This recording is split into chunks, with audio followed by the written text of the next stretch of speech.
And now, ladies and gentlemen, right to your hosts of Down the Garden Path, Joanne Shaw and Matthew Dressing.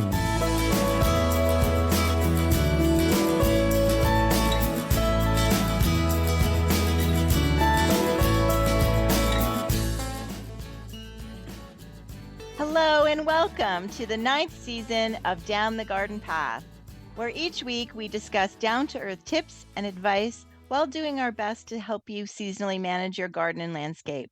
I'm Joanne Shaw, owner of Down to Earth Landscape Design, and with me is my co-host and co-author, Matthew Dressing. Hello, everyone, and thank you for joining us. I'm Matthew Dressing, owner of Natural Affinity Garden Design. As landscape designers and gardeners, we believe it's important and possible to have great gardens, which are sustainable and low maintenance, and we want to help you make it happen. That's right. And for tonight, nestled in the hills of Hockessin, Delaware, the Mount Cuba Center, whose mission is to, quote, inspire an appreciation for the beauty and value of native plants and a commitment to protect the habitats that sustain them. Today, we are joined by Sam Hoadley from the Mount Cuba Center to talk about his latest research on Carex and the other exciting projects at the Mount Cuba Center. Do you have questions about the Carex growing in your garden? Do you wonder what Carex is? Or about horticultural research at the Mount Cuba Center? Write us at downthegardenpathpodcast@hotmail.com. And a little bit about Sam before he joins us. Sam Hoadley is the Manager of Horticultural Research at Mount Cuba Center, where he evaluates native plant species, old and new cultivars, and hybrids in the trial garden. Sam has earned his degree in Sustainable Landscape Horticulture from the University of Vermont. Welcome to the show, Sam. Oh, thank you so much for having me. It's a pleasure to be here. Well, we're very excited for you to join us to tell us all about your amazing research and all of the wonderful sustainable initiatives at Mount Cuba and lots of interesting plant facts. So, why don't you start by telling us a little bit about Mount Cuba Center? Sure. So Mount Cuba Center is a public garden located in northern Delaware. We are focused on native plants and their conservation. We were the former estate of the DuPont Copeland family, and it was kind of always their intent to eventually open up their home to visitors to, again, try to inspire them by the beauty and value of native plants. This was Pamela Copeland, our founder's kind of intention, which lives on today as our mission. And really everything we do at Mount Cuba Center ties back to that mission in some way, including what we do in the trial garden. We're evaluating plants for their beauty, hopefully inspiring people by their beauty, and also their value, whether these plants would be able to support wildlife in your home landscape. So yeah, it's really exciting. Again, focused on native plants in the Eastern United States, and trying to help people make good informed decisions about what plants to choose for their home gardens. Wonderful. So, as you say, the Eastern United States, do you have, because we have a lot of Canadian listeners as well, do you Sure. have kind of a range that your native plants kind of fall in for quote unquote Eastern United States? Sure. So we generally say like Eastern US is like Mississippi and East. And then Mount Cuba Center has a little bit more of a specific view on what we consider to be native in the gardens, which is the Piedmont ecoregion. So this is kind of the eastern foothills of the Appalachian Mountains. But in the trial garden, we encompass everything. I should say Eastern North America, because a lot of these species do have ranges that extend up into Canada as well. And that's really kind of the larger focus that we take on in the trial garden, to try to encompass as much plant material as we possibly can in our evaluations. Okay. What zone would you say? Like, do you kind of look at zones at all? So we're really just evaluating plants for their suitability in the mid-Atlantic region. So this would be kind of the middle eastern side of the United States, in Delaware, southern New Jersey, Pennsylvania, Maryland, Virginia. And we right here are about a USDA zone 6B, 7A, depending on the winter. We're probably like an 8 or a 9 this winter because it just really hasn't gotten that cold yet. It's been a little bit weird. So we're really kind of evaluating what does well here, not necessarily putting them through the test as far as cold hardiness goes, but I think a lot of the plants that we put through our evaluations would likely do a lot better, do really well in more northern climates as well. Okay, that's good to know. So when you say evaluation, so what kind of things are you evaluating plants for? What are you looking for during your trials? Yeah, so we're evaluating them from those two perspectives, the beauty, or I would say like ornamental qualities, horticultural value of these plants. So that can be anything from the habit of these plants, the foliage, the form. It's a little bit subjective, but once you kind of know what you're looking for, you kind of hone in on those details, it kind of does become a little bit more scientific and quantitative in a way. And then with the pollinator or wildlife value, we're looking at things like pollinator visits to try to measure their potential impact to wildlife if you were to include those plants in your home garden. So we generally are evaluating these plants on a weekly basis in a window, the growing season, generally starting in May, ending in September, depending on the trial. And we're evaluating these plants every single week during that period. When we're looking at pollinator evaluations, it's every single day when those plants are in bloom. Okay. Wow, amazing. So one of the plants that you recently finished up some research were the groups we know as Carex, or the genus that we know as Carex. So tell us a little bit about why you decided to jump into the research about Carex. So Carex are kind of one of those underutilized and unsung garden heroes, I think. And Mount Cuba Center, when we are planning our evaluations, we're always trying to think about, what questions are we trying to answer here? What's our goals? And at times we are trying to promote unsung heroes in the garden world, plants that we think deserve kind of a platform, and we can give them that platform. At other times, we're just trying to help gardeners untangle maybe a mess of different cultivars. If you think about our Echinacea trial, there was only a couple of species, but many, many different cultivars. There's so many options for people out there, just trying to narrow it down and help people make good decisions, cut through the noise that's out there. But with Carex, it's just we think they are such great plants. We use them extensively in our naturalistic gardens at Mount Cuba. We think that they're versatile, useful in so many ways in the gardens, both in naturalistic and in other forms, such as lawn replacements, which is something we actually looked into. But we just thought that this group of plants needed a champion, and we wanted to promote them for all the good values we think that they have. That's amazing. Excellent. Yeah. So what is actually, just maybe for some of our listeners who don't know what Carex is or never had them, what is a Carex? Like, what kind of plant is it, and what does it do, and why is it special? Sure. So I guess we'll get a little technical here, but I'll try to stay, That's above okay. the details as much as possible. So Carex are grass-like perennials, but they are in their own family, the Cyperaceae family. And they are all the plants under that family are collectively referred to as sedges. So Carex is a genus within the Cyperaceae family, along with other sedges such as Cyperus, such as Scirpus, which you may have heard of. But Carex is the largest genus in that group, and it's an incredibly diverse genus. There are hundreds of species of Carex in North America. And what's really interesting about them is that they're all herbaceous perennials. If you think about other large families, such as grasses, you have annual grasses, you have perennial grasses, and you even have woody grasses. Think about bamboo. But with Carex, even though they are found across the world in many different habitats, they are all perennials, which is really, really interesting. But a really cool, really diverse group of plants. They can be found in a variety of habitats. We say, shaded swamps all the way through coastal dunes even. So there really are Carex that grow all over. And because of that, there really is a Carex for almost every garden that's out there. But yeah, just a really cool group of plants. There's that really fun rhyme, sedges have edges, rushes are round, and grasses have nodes from their tips to their ground. There's a couple versions for grasses, but those are good ways to kind of separate out those three major groups that kind of look very similar. But Carex do have those triangular stems. They're solid on the inside. And that really does kind of give you that first step into identifying the plant that you're looking at. And Carex have some other really interesting anatomical features that'll help you identify them from other sedges. That's amazing. I love what was the little rhyme that you said? I've never heard that. Yeah, so sedges have edges. And that's the biggest thing you have to remember. If you see a triangular stem that's solid, that looks like a grass, you're probably looking at a sedge. And it's very possible you're looking at a Carex. The real kind of difficulty comes when you're trying to separate out Carex from other sedges, but there's some pretty easy ways to determine that, looking at some of their foliage, looking at their flowers and at their seeds, at their fruit structures. But then rushes are round, so another grass-like perennial. They have round stems. When you were to cut open a rush stem, they have like the spongy pith on the inside, but solid. And then if Okay. you cut a grass stem open, those stems are hollow and round. So that's a really good way to tell them apart. And grasses also have these very large, swollen, pronounced nodes. Carex and sedges have nodes as well, but they're very subtle and a little bit difficult to find at times. That's so much fun. That's amazing. I love it. Good Yeah, little. it's an easy thing to remember, and it's just a good reminder when you're out in the field or in your garden. You can just go back to that, and that gets you that first step. Yeah.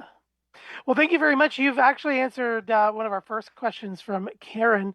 Said, hello, a new word / term for me. What is a Carex? Thank you so much. So hopefully Karen Sam has been able to answer your question.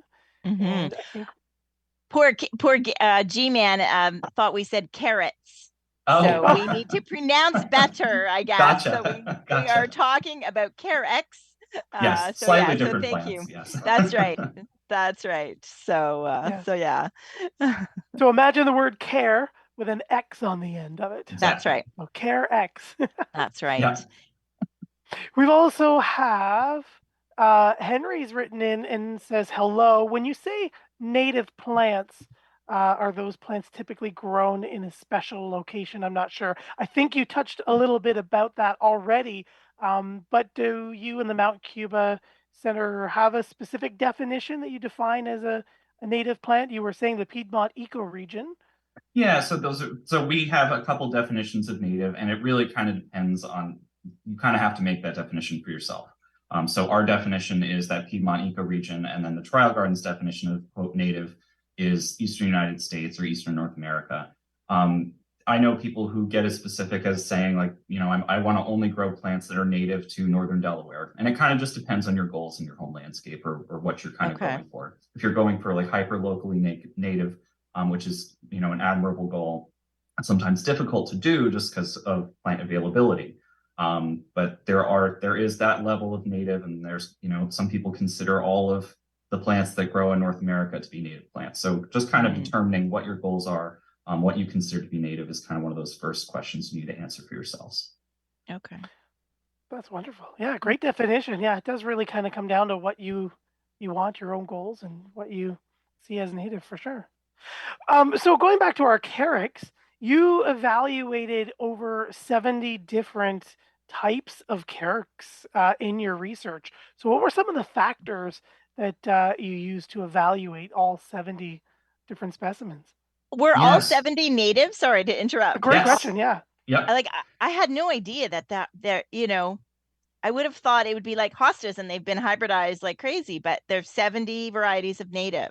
70 varieties of native, and most of those were species. And our trials can vary a little bit. So I mentioned the echinacea trial before. There was, I think, 5 species that we evaluated, and then I think it was 65 different cultivars. It was the exact opposite with the Carex, where we had 65 species and 5 cultivars. So these are plants that are, we're evaluating mostly species. There aren't that many cultivars out there of our native Carex. And most of those plants were commercially available, although a handful were provided to us by our state botanist, Bill McAvoy, who was able to get us some locally native species that aren't very commonly grown in horticulture. But it was a really cool group of plants. You could, in theory, collect Carex like hosta. There are enough of them out there. In Delaware alone, I believe there's 137 species that are native to our, tiny little Delaware, which is totally amazing. But again, there's not that many that are truly available. So 70 is probably a good representative number, a cross-section of what's out there in the trade right now. Okay. Wow. That's a lot of species. It is. That's amazing. Yeah, it's neat. But it is truly kind of a drop in the bucket of what's out there. And really what we were looking for in this trial, in other trials, we were evaluating, plant form and habit, what we call the overall plant score that we give every single week. There's another score for flowers. There's another score for disease resistance. With the Carex trial, we were really kind of focused on the plants overall. We weren't really giving them bonus points for attractive flowers, although some of them do have attractive flowers. Disease really wasn't an issue, so we weren't too concerned about disease resistance scores. We were just concerned with that overall plant score, which really they were represented by, good foliage, full habits, and, a long season of ornamental value in your home landscape. And a lot of those plants did exceptionally well. And I should mention that we grew all 70 of these plants in both full sun and shade to kind of compare their tolerance to both conditions and to see, where those comfort zones might be for these 70 different Carex. And now for the Carex that you found, and I understand these are going to be very native to Delaware, but do you find overall, does the group have a preference, full sun to full shade? It kind of depends, but it was very surprising to me how many of these plants did really well in both conditions. And this has a lot of implications in home landscapes, especially if you think about, like, if you have a garden where you have, a shady bed right next to a full sun bed, you can use some of these Carex species as a common design element to kind of tie those two landscapes together, which is just really great. To me, it just showed how adaptable these plants are, even when they're grown kind of outside of their quote wild comfort zones. Okay. How tolerant they are to some of these adverse conditions. Wow. And now, did you take any of the species from this trial? Or did you take any of them, or do you know that any of them are currently also being researched? Or are you looking at furthering the research in different areas to kind of push those limits and those traits that you researched? Yeah, so we were really just kind of looking at what their performance would be in what we consider to be average garden conditions in the Mid-Atlantic region. So this trial would be wonderful to have it repeated in New England or the Southeastern United States or in Central Canada. It would be great to have this repeated in as many places with almost the same sets of plants, because you may find different results depending on where you're gardening. But what we were doing is just kind of putting them through their paces in our region. And just seeing how they're going to do in essentially a neglected garden. We're caring for these plants, we're caring for the garden, but we're sort of neglecting the plants, which is sort of the point. We want to have these plants perform well with very limited inputs from the gardener. Okay. So no extra water, no extra... Only extra water in the first year, and this trial ran for actually 5 years. 4 years of it were kind of a regular evaluation, and then 1 year we did our mowing trial. But for that first year, we were watering sparingly during dry periods just to get those plants established. After that, those plants were on their own. And it was just, again, fascinating to see how tough they were with very limited care, especially in full sun. Yeah, that's amazing. Yeah, I like that they're so versatile. You mentioned mowing trial. So what is a mowing trial? Is it kind of self-explanatory? Yeah, well, no, it was kind of a happy accident that this happened. So we had these plants in for an extra year. The pandemic kind of put everything in the trial garden on hold. So we had an extra year at the end to play with, and we weren't going to plan to be replacing the Carex for an additional year. So we said, what else could we do for this trial that might add a little extra value here? And there's a lot of talk about using Carex as lawn replacements as a sustainable option, lower maintenance than turf grass. There's a lot of Carex that could be really suitable to replace turf grass lawns in kind of a no-mow situation where you maybe only have to maintain that area maybe once or twice a year, and it will just give you kind of that naturalistic meadowy look. But we thought, how are these plants going to respond to potentially being mowed? Are they going to be similar to turf grass? Will they give you a similar aesthetic? Are they going to even tolerate this treatment? So this kind of seemed like an opportunity where we could take all these plants and mow them for an entire season and just see what they did, whether it was good or bad or ugly. Yeah. And there was all of that in there, but kind of the amazing take-home message was that a lot of these plants were incredibly tolerant to that treatment. And then there's a handful of plants that actually look like turf grass. There's kind of some unanswered questions still, where we don't know how they would handle foot traffic and kind of the wear and tear of what we would expect from turf grass. But some of these plants look great and they have some uses. They're going to be lower maintenance. We never watered them. We never fertilized them. There's some of these Carex that actually can handle drier conditions than your typical turf grass lawns. So there might be some niche uses for mowed Carex lawns. But it's kind of up to you to see how you would want to utilize it, but it's possible and it's totally doable. I could just see this field that you were taking care of for 4 years, and somebody standing there with a lawnmower going, "Oh boy, what are we gonna Yep. like that's just woo. Did you get to Yep. do that or just I you did. Yeah, did we it? did You it. did? We Okay. we did it every 2 weeks. I think we started first week of May and we ended end of August. I think it like kind of your quote lawn season, if you will. Right. Right. And we set the push mower deck as high as we could at 4 inches, and we just did it every 2 weeks. And it was truly amazing. I mean, even plants that didn't look good, they didn't look like your turf grass lawns. They were surprisingly tolerant. There were very few Carex species that really did not accept that treatment at all. So, it's one of those things too that there might be implications for the nursery industry. If you have a plant that's outgrowing its pot, you can cut that plant back. It seems like almost any time of the year without too many adverse effects for these plants. So that was another kind of, lesson that we learned along the way that, again, these plants are incredibly tolerant of even what I would consider to be abuse in a cultivated setting. Yeah. Interesting. Any evaluation regarding winter interest at all?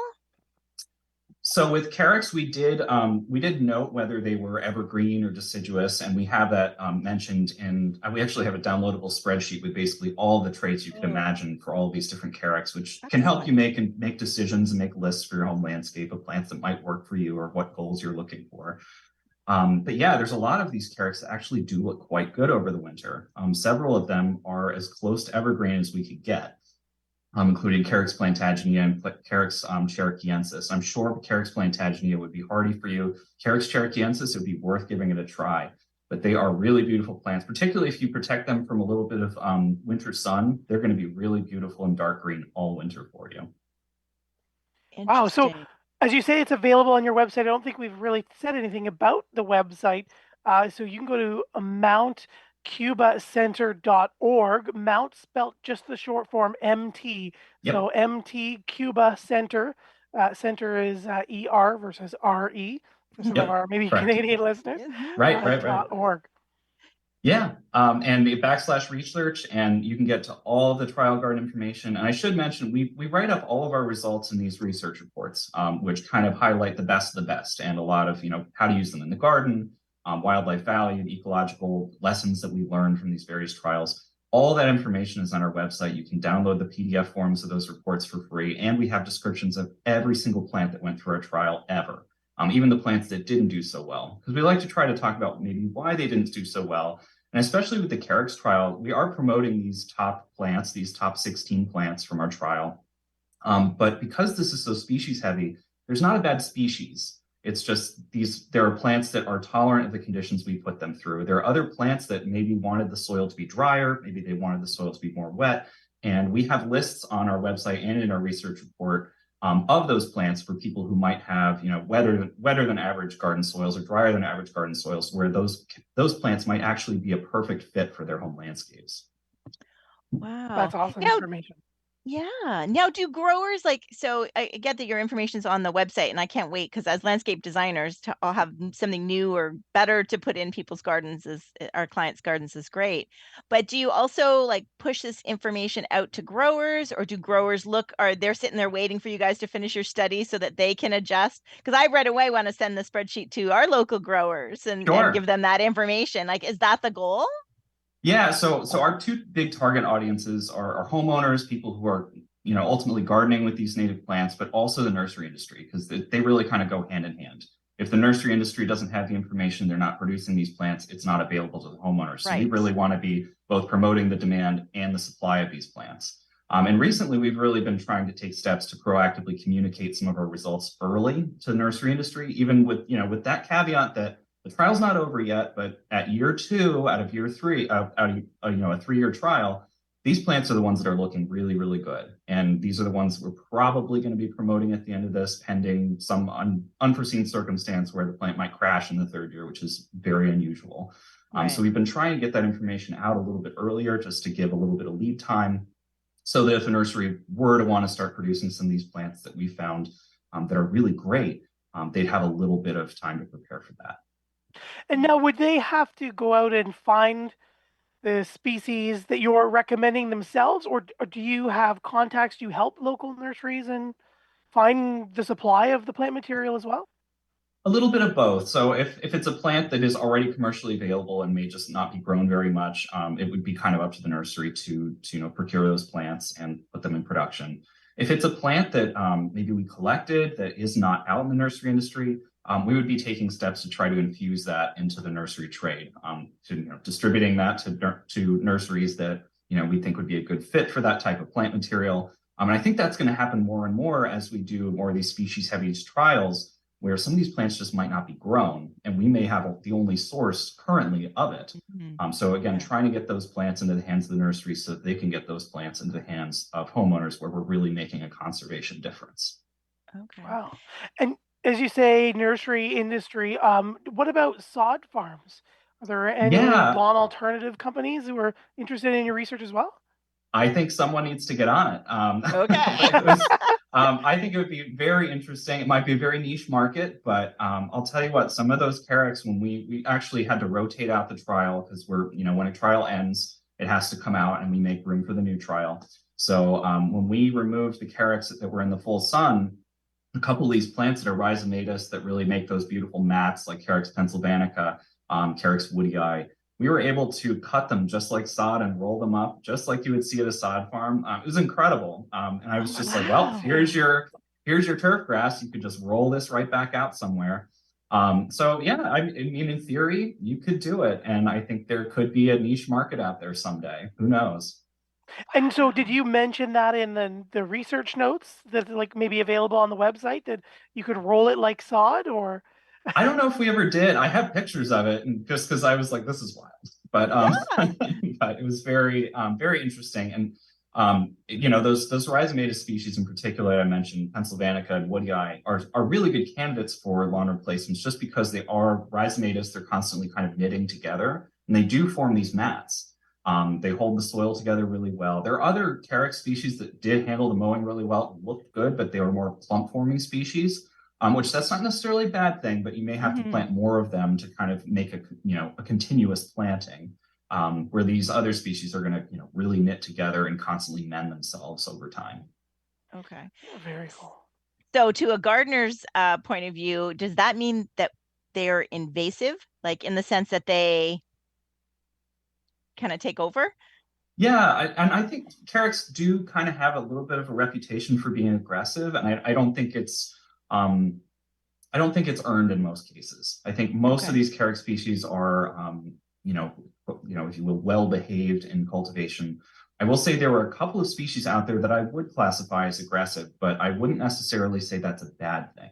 I would just say, maybe when you're planting a garden, maybe kind of know that and plan accordingly. Like maybe you wouldn't want to plant Carex amorii or Carex trichocarpa in a small home garden, because they spread rapidly via underground rhizomes. But in the right situation, that could actually be an advantage. Like if you are trying to stabilize a wet bank, if you want to colonize a wet, sunny meadow really quickly and maybe kind of edge out other invasive species, those could be really, really good candidates for that situation. So it's just making informed decisions about the strengths and weaknesses of these plants. But those two species were the only plants that I would consider to be aggressive out of the 70 that we trialed. There were other plants that spread by rhizomes, as I mentioned, pennsylvanica and woodii, but they do so rather slowly, and they're going to kind of colonize and twine between other plants, and they're not going to overrun your garden or outcompete those other plants. In actuality, I think they actually do a great job in kind of tying the entire garden together, kind of putting that base layer in your landscape, suppressing weeds, adding a nice base texture, covering up even those kind of bare stems at the base of other perennials that might be taller. They have a lot of great value just from an ornamental and landscape perspective.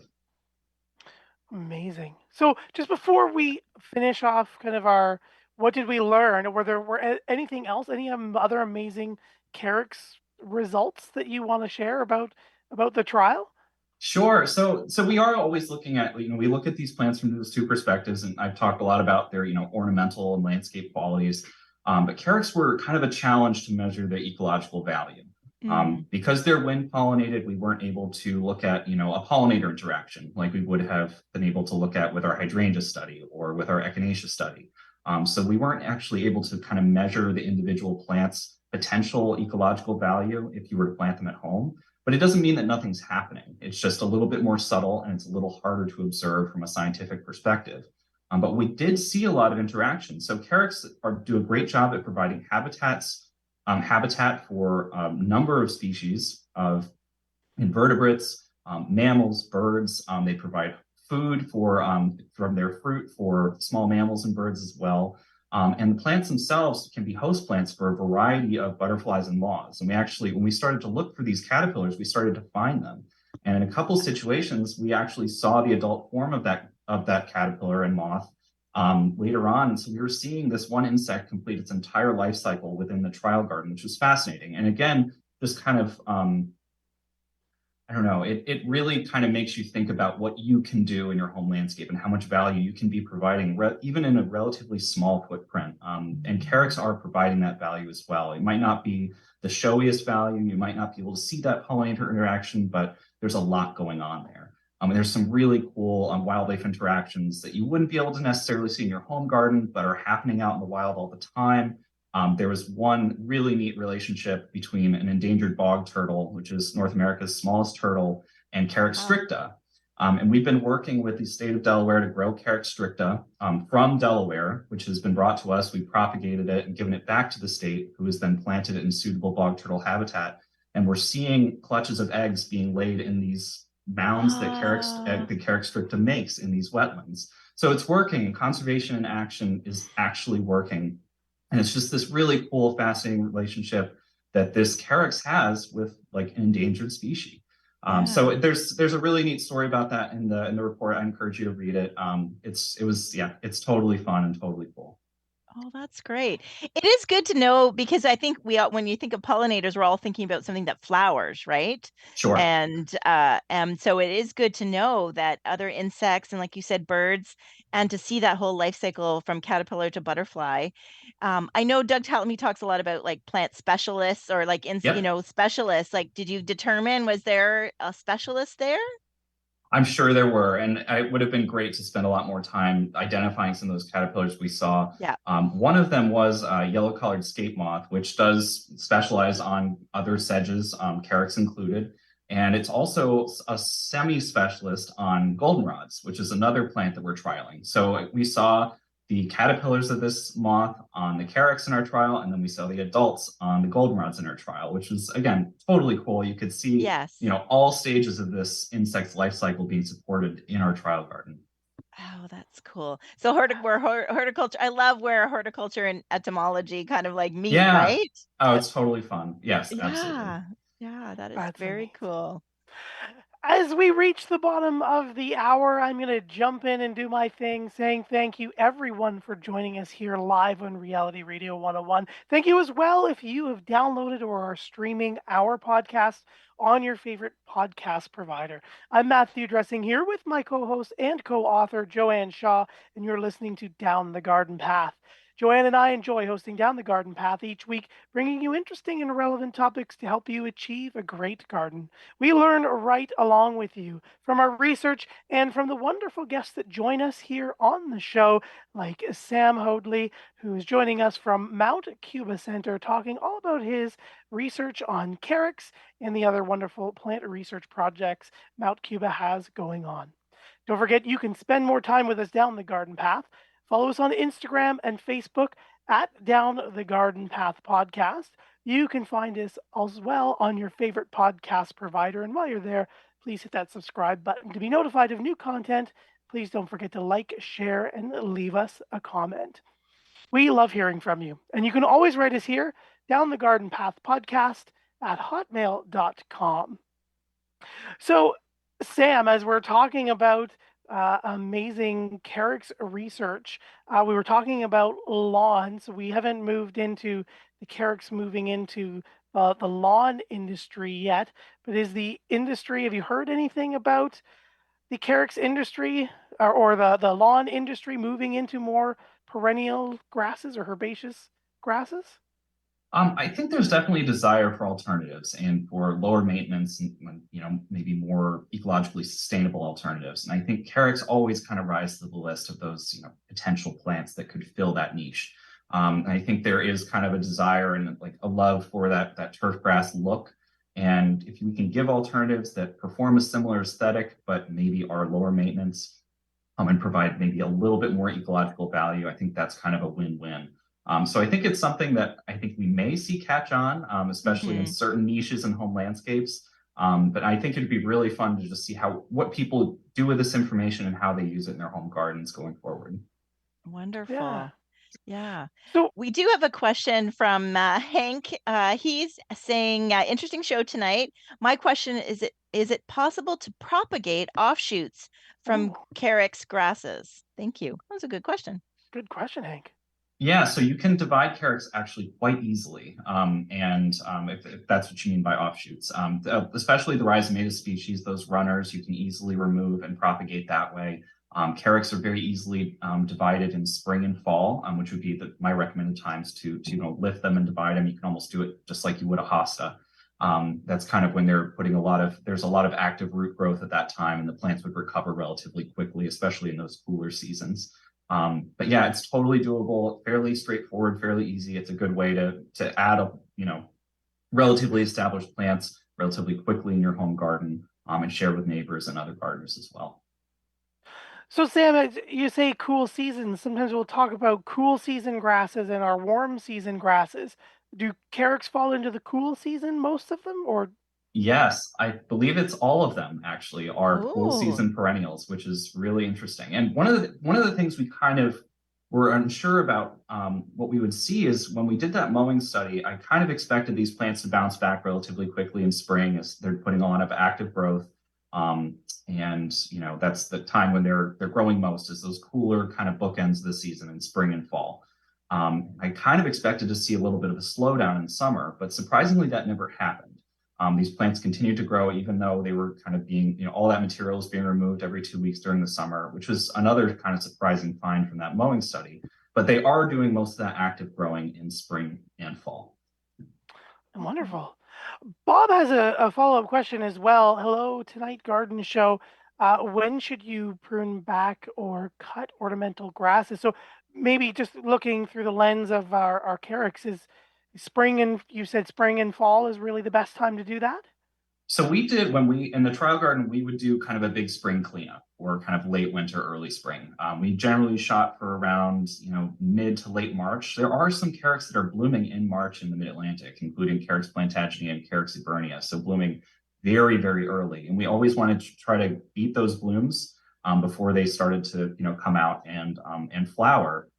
So we generally would do either a hand cut back. You can use it, pruners, or those little hand scythes that you can use for vegetable gardening. Those work really, really well. And you kind of cut those plants back. You can cut the plants back kind of as hard as you want to. You can cut it back from, an inch or two above the soil, above the mulch surface. On some of the more semi-evergreen plants, you may not have to cut them back as hard, just because there is still a lot of that green growth in the core of the plants. And there's a couple of these species I would kind of recommend just to leave alone. Carex plantaginea is one of those, the plantain leaf sedge. The reason behind that is those plants are a little bit slower to come out and push on new growth in the spring. So they kind of have this awkward period where you've cut all those leaves and they just kind of sit there for a long period of time. Even especially plantaginea, it's bloomed and it just has these bloom spikes on what looks like kind of a nothing plant that has no foliage at all. So it takes a few weeks, but eventually it does start to push new foliage out. I'd say if it is in a lot of winter sun and you are seeing a lot of tip burn on those leaves, you can just clean those up a little bit. That's really all it would take. But it also depends on kind of the aesthetic you're going for in your garden. If your garden's more naturalistic and you don't mind some of that kind of straw-colored foliage that may have been left over from the winter, you don't really have to do anything to it. It just kind of depends on what your aesthetics are, how kind of neat and tidy you want your landscape to be. Mm-hmm. Do some of those straw blades kind of like green up again? Like, I think of like Virginia, where they kind of come back to life? They won't. There'll be new foliage that'll come up from the crown and kind of cover them up. But it won't take long before that happens. And there is some value in leaving some of that foliage. It is providing, cover and habitat for wildlife. There is kind of a happy medium in there. I don't think you need to cut them back really hard. You can leave some of that material on, to keep some wildlife value for those plants. Yeah, which goes along with what I think many of us in the industry are trying to promote, that we don't have to, the garden doesn't have to be put to bed and doesn't have to be cleaned up in the fall, and we can leave it a little quote unquote messy. Yeah, For absolutely. that exact reason, right? Because there's insects and lots of wildlife that we don't necessarily can see. We don't necessarily see it, but it Right. doesn't mean that it's not happening, right? Exactly. So in your study, you said it looks like Carex woodii was the quote unquote winner. Yeah. What do you think classified that as? Well, I'm sure you know, not think. How did it win? So it just did everything exceptionally well. No matter what we threw at this plant, it thrived in sun, it thrived in shade. It was just a very vigorous plant. It was an attractive plant. It kind of checked all the boxes for us. And Carex pennsylvanica, which is a very similar plant, it would fill a very similar landscape niche, and it's a very popular landscape plant as well. Does a lot of things in a very similar way to Carex woodii. Carex pennsylvanica kind of creates these, and woodii kind of creates these low mats of foliage. Most of the season it's going to be 8-9 inches high and just kind of create this ground cover. Carex pennsylvanica, however, has some gaps in the growth, and there was always weeds that were germinated, and we would have to maintain it and remove those weeds. Carex woodii, those rhizomes are a lot shorter, so those mats are a lot thicker. And we rarely, if ever, saw any weed germination in those mats of foliage. So that got a big check from us for the ability to suppress weeds. The foliage is actually quite attractive on Carex woodii. It comes up kind of like a nice blue-green. Carex pennsylvanica is very grassy green throughout the season. Nothing wrong with that at all, but woodii just has a slight ornamental edge in that situation. And then, as I mentioned, flowers for us were kind of a bonus. It wasn't necessarily something we were evaluating separately. We just kind of thought of them as, it was a nice thing to see if we did see some attractive Carex flowers, and we took note of it, but they weren't getting extra points for it. Carex woodii in particular, those flowers were spectacular. They create these beautiful straw-colored flowers that come just above the foliage, so they're, very obvious, and they just create these beautiful mats of flowers. And they would be a perfect complement for other early spring flowering perennials. Carex pennsylvanica, again, we're not growing these Carex for their flowers, but Carex pennsylvanica flowers are relatively nondescript, and it would be very easy to miss them if you weren't looking for them. So again, Carex woodii, just a slight ornamental edge over Carex pennsylvanica.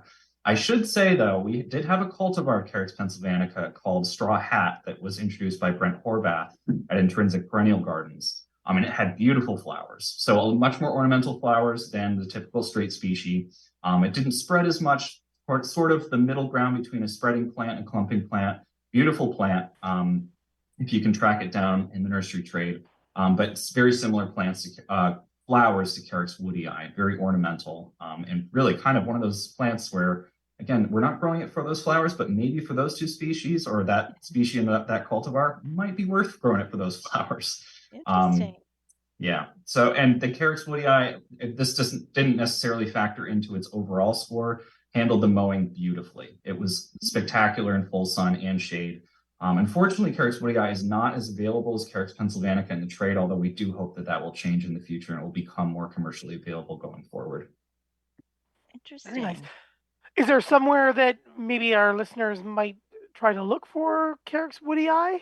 Is there just maybe like some niche native perennial markets? Is that what you would suggest? Yeah, there's a few of them out here. Most of them are sold out at the moment, but we got ours from New Moon Nursery in New Jersey.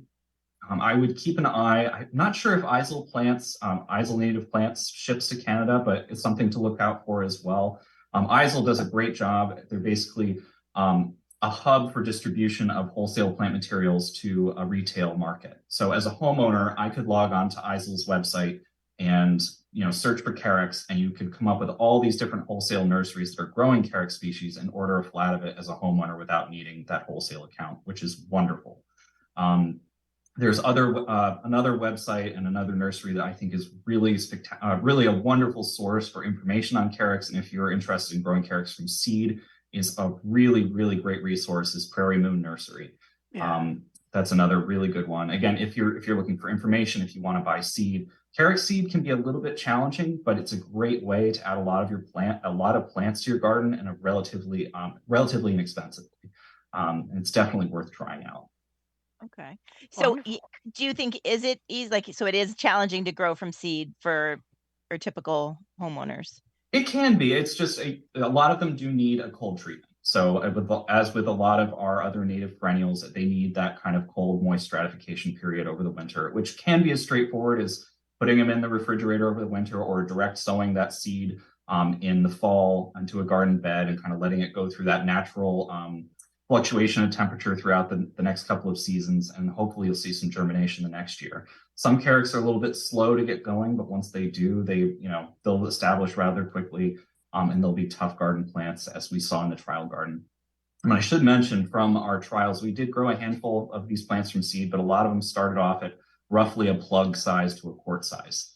So these are relatively small plants when they started, but they were quite robust by the end of the 5 years. Amazing. As we hit the last few minutes that we have you, is there any other amazing research project that you're excited about going on at Mount Cuba? Absolutely. There's always new things happening, which is one of the reasons I love my job so much, because we're always learning. There's always new things going on. So, Carex is wrapped up, but we're still talking about them. There's still a lot of cool information to share. But I'm really excited about some of the things that are replacing Carex. So in the sun, where we had the Carex planted, we actually just replaced them with a milkweed trial, which I'm really, really excited about. We bought, I think it's 25 different types of milkweeds that we just went to the commercial world and purchased and included in this trial. So as a homeowner, these are the plants you could access today that would be suitable for average garden conditions. And our goal is, not just to see how these plants would perform from a horticultural and ornamental perspective, but we're really interested in knowing which ones these plants are going to be able to support monarch butterflies the best in the home landscape. Just again, to help homeowners make good informed decisions. A lot of people want to help the monarchs, and we're going to try to give people the best information about how to do that most efficiently, especially if you don't have a lot of space. If you can only include one milkweed, this is the one to use. Which is really fun and really exciting. And then in the shade, we're going to replace the Carex trial under our shade structure with a large fern evaluation, which is going to be really fun too. I think it's going to fill kind of a similar niche to Carex. Another kind of, maybe not the plant that takes center stage in our home landscape, but another important and critical component to especially shade gardens. That was the first thing I thought when you said fern, just one of those classic underused plants that people just stay away from. They don't know enough about. And where to start with them. That's awesome. Yeah, no, and that's one of the things too. I don't know a whole lot about ferns, which is one of the reasons I'm so excited about this trial, because I get to learn all about ferns. So that's really exciting. And we have a couple ongoing trials. We are evaluating goldenrods. We have 70 different goldenrods in the trial garden right now. And we have 45 different ironweeds as well. And ironweed will be the next trial that will wrap up. And we'll have a research report coming up next on that. And then we have a trial on oak leaf hydrangeas as well that's going on right now. That's just finished its first of 5 seasons. So you do shrubs as well then, so not just perennials. We just did our first shrub trial, which was with hydrangea arborescens, and that wrapped up last year. And that was a lot of fun, and that was the first time, again, for our first shrub trial, but we're going to continue that theme. We'll always have a shrub or woody plant presence in the trial garden, and oak leaf hydrangeas is on right now. And one of my favorite shrubs, in my home landscape, a good multi-season plant. And there's a lot of variation out there in the commercial world, and it's going to be really interesting, seeing what these plants do over 5 years, not just from an ornamental perspective, but again, which plants are going to be able to support wildlife the best in a home landscape. Wonderful. That's wonderful. So many exciting things coming out from Mount Cuba Center. So stay tuned, everyone, especially with lots of free research and plant lists. So Sam, just before we say goodbye, is there anything else you'd like to tell our listeners about, make them aware of? Absolutely. Well, if you're in Delaware, please come visit us. We are open from April 1st through about Thanksgiving. And you don't have to wait for us to be open to interact with Mount Cuba Center. Like I said, all of our research is on the website. And we also have a lot of virtual classes and events that you can tune in on. So Mount Cuba Center, mtcubacenter.org/programs. You can see a comprehensive list of all of these new classes and programs that are coming up. Really great way to interact with Mount Cuba Center, even if you aren't local. So take a look, and we'd love to see you in the garden. Oh, that's great. Sam, please promise you'll come back. Oh, I'd love to. Anytime. This is Oh, a I was lot of gonna fun. say. Yeah, this is exactly what we want to do here on Down the Garden Path, is like spread words, like spread the news. And because I just Googled one of our large grower here in Ontario, and they are not growing Carex woodii. So Hopefully yeah, it'll catch on. hopefully it'll catch Yep, on. absolutely. Yeah. So thank you so much for joining us. Oh, thank you so much for having me. This has been a blast. Awesome. Well, we look forward to having you back to talk about all the amazing things coming up. I think the milkweed one, I think our listeners have already pinged that into their orbit. So that's amazing. Thank you so much, Sam, for joining us. Thanks again. Okay. Bye for now. Take care, Sam. Well, hello, listeners, and thank you for joining us here on Down the Garden Path. We are now we've said goodbye to Sam, and we're going to do our Stepping Stone segment, which we want you to stick around. If we didn't get to your questions while we had the guests, then we definitely want to answer your questions quickly now. And we've got some other exciting news to share before we wrap up at 8 o'clock, right, Matt? That's right. That's right. So we do have a number of listener questions. Thank you, everybody, for the number of listener questions that we sent in. Thank you for those. We'll get right to them. Carl has asked, following up on ornamental grasses, can you grow ornamental grasses in containers? Yeah, Carl, you definitely can. Both the annuals and the perennials in your containers. They make a great centerpiece, especially some of the taller perennial or annual ones. I think immediately I think of the centris, our purple fountain grass that looks beautiful, very quick growing, nice rich purple foliage. But yeah, again, take a look at some of those Carexes. I've used Carexes in container mixes with perennials and annuals, some beautiful foliage. So you definitely can. Just watch the hardiness zone. I mean, the annuals are going to die. You might be able to overwinter them in a garage or a warmer greenhouse kind of area, but the perennial ones you can also just buy that are 2 zones lower, or again, just quickly lift them out of that container and put them in the ground, or leave them. Maybe that's part of your winter arrangement with some other evergreens or evergreen foliage type stuff too. Yeah, that's right. Thank you very much, Carl. And Karen is wondering about, she's enjoying our show tonight, and she's asking about, how do I keep my ornamental grass from flopping over? Ooh, flopping over. Well, which one do you have, Karen? Yes.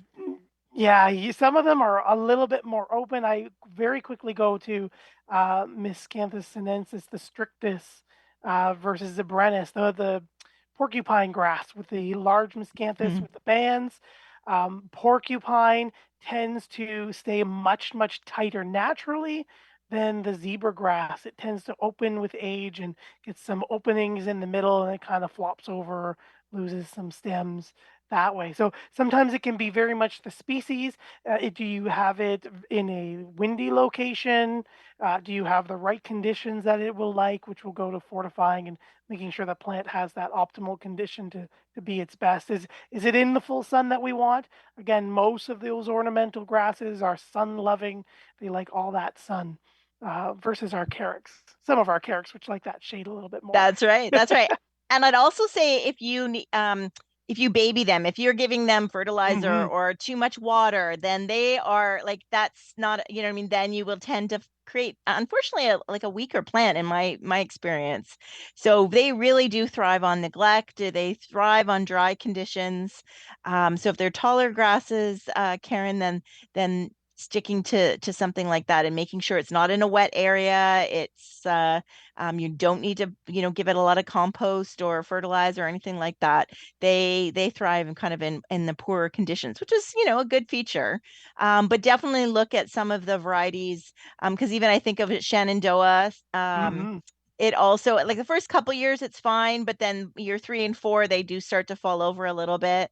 So yeah, so I that's one of the reasons why I love the Calamagrastis ones so much, like Carl and Overdam, and they tend to be a little bit more vertical, right?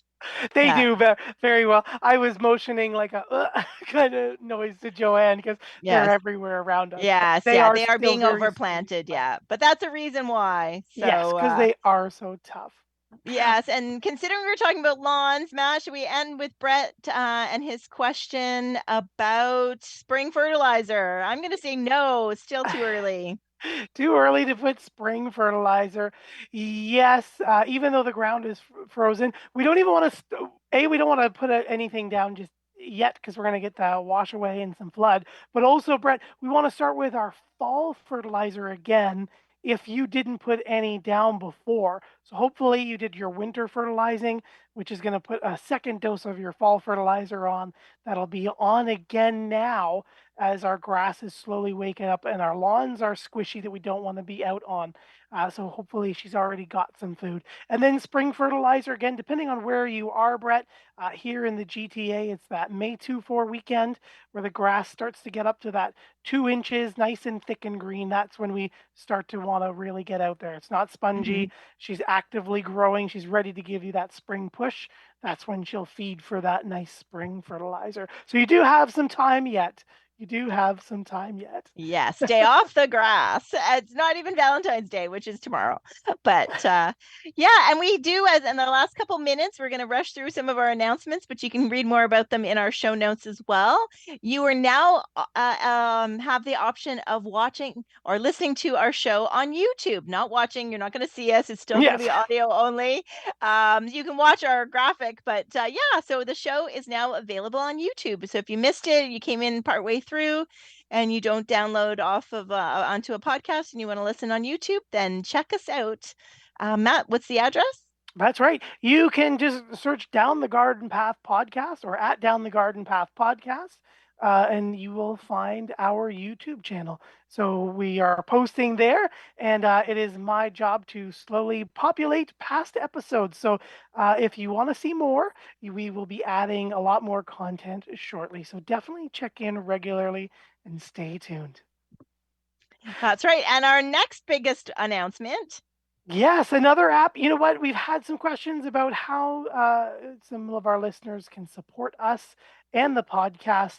So we've decided to open a Patreon account. So we have a couple of things there. If you're not familiar with Patreon, it's basically one of those sites where you can log on and subscribe and buy Matt and Joanne a coffee for a couple bucks and support the podcast and our efforts here. But we also have a tier for a $10 subscription where Joanne and I are going to hang out after our month in the garden episode. We're going to share a live Zoom link, and for 20 to 30 minutes, we'll have a private group session about whatever you want to talk about. Maybe you want to share some pictures, you have some unrelated questions, or you just want to talk, share some jokes, and just interact with us. So we're going to have that as well. So you can check us out, Patreon at Down the Garden Path Podcast as well. So our handle, Facebook, Instagram, YouTube, and Patreon at Down the Garden Path Podcast from there. Yeah, we thought the design dilemmas, for $10, you get 2 landscape designers for a half an hour, 20 minutes to half an hour to ask any questions you need. Certainly a good use of your time. And so we're excited to bring that to you. We love that you join us here. We love that you email us through the week.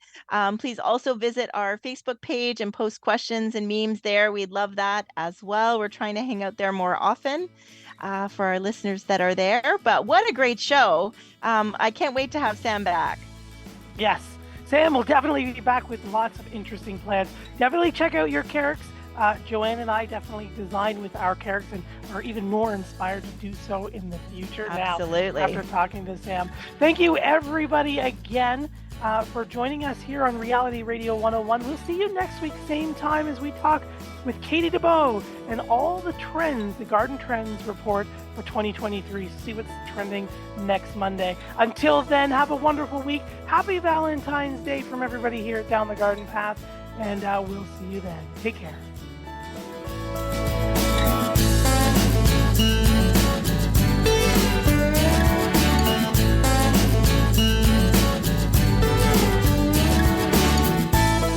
For listening to Down the Garden Path.